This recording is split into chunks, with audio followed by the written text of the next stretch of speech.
The Couple Who Stayed 4 Years in Marriage Without Children, a documentary. Welcome back to our channel. Today, we bring you a real and heartfelt story. We visited Anthony and Loveness Chilando, Mr. and Mrs. Chilando, to hear their journey through marriage without children for 4 years.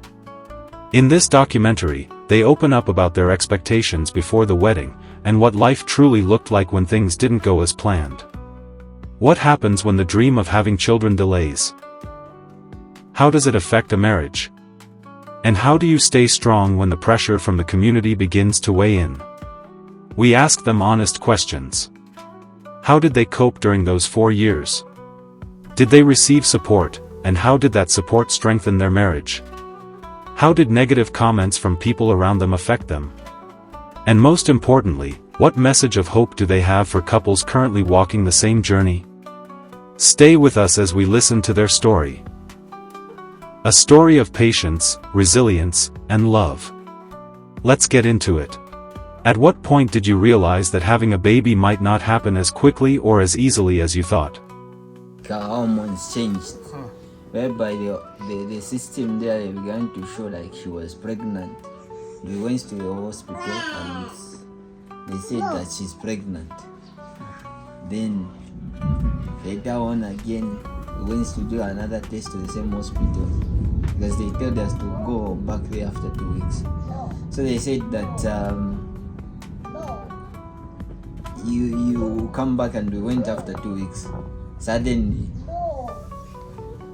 we only found out that she wasn't pregnant, and that one was a very discouraging moment. Okay. Yeah. Okay. And that showed me that these things are not like as we imagine them. Yeah. Okay. Can you describe what the unspoken, or spoken, pressure felt like during holidays, family gatherings, or baby showers? I think when it comes to culture, our culture is very bad, especially when you get married. It's just like we expected that you have children. That's what even others think about the newly couple.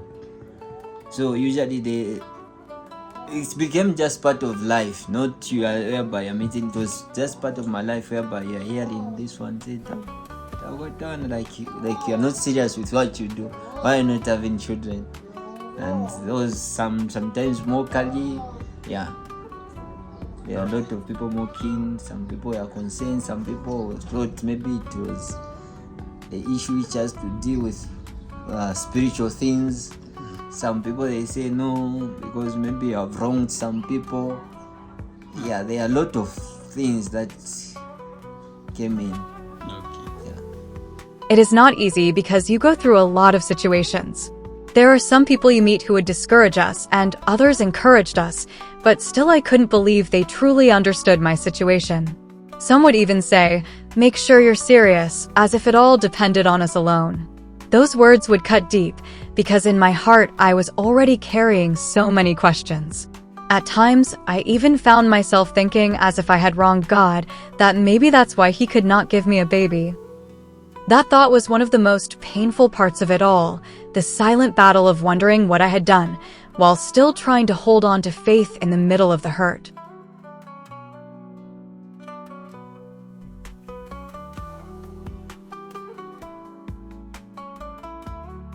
How did the waiting period affect your relationship as husband and wife? Did it bring you closer, or were there moments it pulled you apart? The discouragement part is that which is there, that it brings division, especially to friends. She's very discouraged, and then now you need to start now try to more like encourage. Yeah, and advantage is that we always had a counselor always beside us. A person who was with us throughout this journey. Yeah, and I think that was the key person who really helped us in terms of coming together and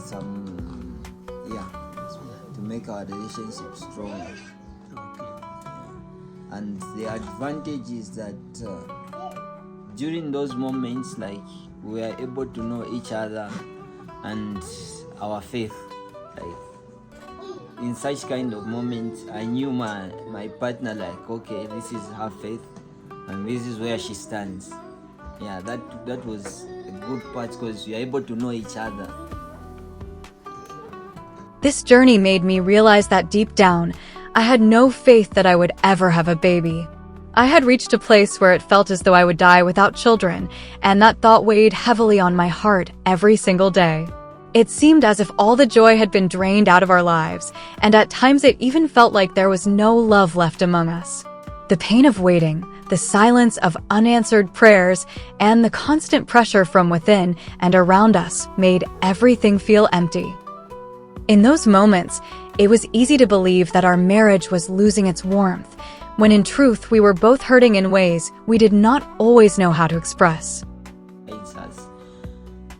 Those outside environments, they really affected us.